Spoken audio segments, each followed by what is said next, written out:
Assalamualaikum warahmatullahi wabarakatuh. Perkenalkan, nama saya Inka Puspita, NPM A1D01906 kelas 3B. Baiklah, di sini saya akan mempresentasikan tentang struktur sel tumbuhan. Struktur sel tumbuhan seperti yang telah kita ketahui, sel tumbuhan terdiri dari beberapa bagian yang disebut dengan organel. Organel tersebut memiliki perannya masing-masing dalam mengatur kehidupan sel. Berikut merupakan beberapa organel yang ada di dalam sel tumbuhan. Yang pertama itu ada nukleus. Gambarnya dapat kita lihat bersama pada layar. Setiap sel tumbuhan pasti memiliki sebuah inti yang dinamakan dengan nukleus. Di dalam nukleus terdapat materi genetik atau kromosom yang membawai sifat dari tumbuhan itu sendiri. Selanjutnya itu ada kloroplas atau plastida.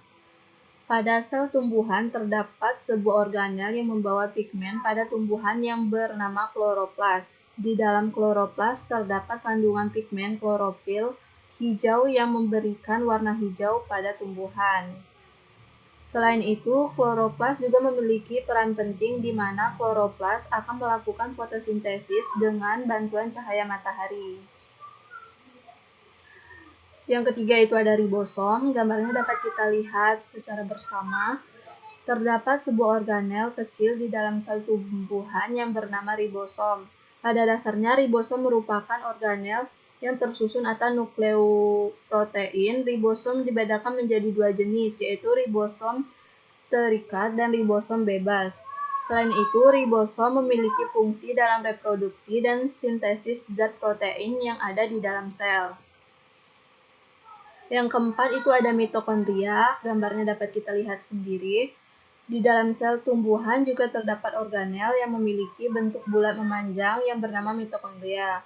Sel organel ini bermanfaat dalam memecah sumber energi dari karbohidrat kompleks dan gula.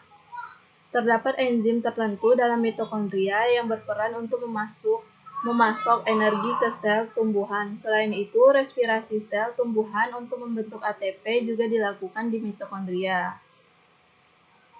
Yang kelima itu ada badan Golgi. Badan Golgi merupakan organel sel yang tersusun atas kumpulan vesikel pipi dan memiliki bentuk berkelok-kelok. Selain itu, badan Golgi juga sering disebut dengan diktiosom. Badan Golgi memiliki peranan dalam pengangkatan zat kimia yang ada di dalam dan di luar sel.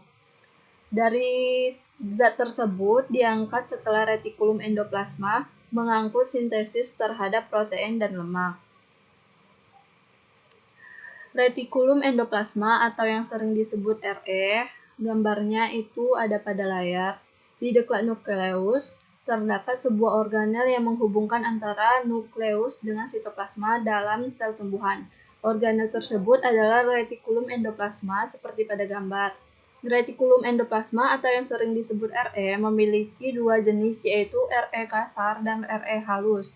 Pada dasarnya, organel retikulum endoplasma memiliki peranan dalam mengangkut sintesis lemak dan steroid, serta sebagai tempat untuk menyimpan fosfolipid, steroid, dan glikolipid. Selain itu, retikulum endoplasma juga melakukan detoksifikasi drag dan racun yang ada di dalam sel. Yang ketujuh itu ada vakuola atau vakuole. Terdapat sebuah organel yang memiliki ukuran lebih besar dibandingkan organel lainnya yang bernama vakuola. Pada umumnya terdapat lebih dari satu vakuola yang dapat ditemukan dalam sel tumbuhan. Vakuola juga memiliki peranan dalam penyimpanan serta membantu tekanan Tugor dari sel tumbuhan. Selain itu, sistem ekskresi juga dilakukan di dalam vakuola, serta pencernaan intraseluler dalam bentuk molekul kompleks. Selanjutnya ada peroksisom, merupakan sebuah organel dalam sel tumbuhan yang membentuk bulatan kecil. Pada dasarnya, peroksisom memiliki peranan utama dalam memecah asam lemak menjadi gula. Selain itu, peroksisom juga membantu kloroplas dalam melakukan fotorespirasi. Di dalam peroksisom terdapat kandungan enzim oksidatif khusus. Enzim tersebutlah yang digunakan untuk memecah asam lemak menjadi gula sederhana dalam metabolisme. Baiklah, terima kasih. Itulah hasil dari presentasi saya. Saya ucapkan terima kasih. Wassalamualaikum warahmatullahi wabarakatuh.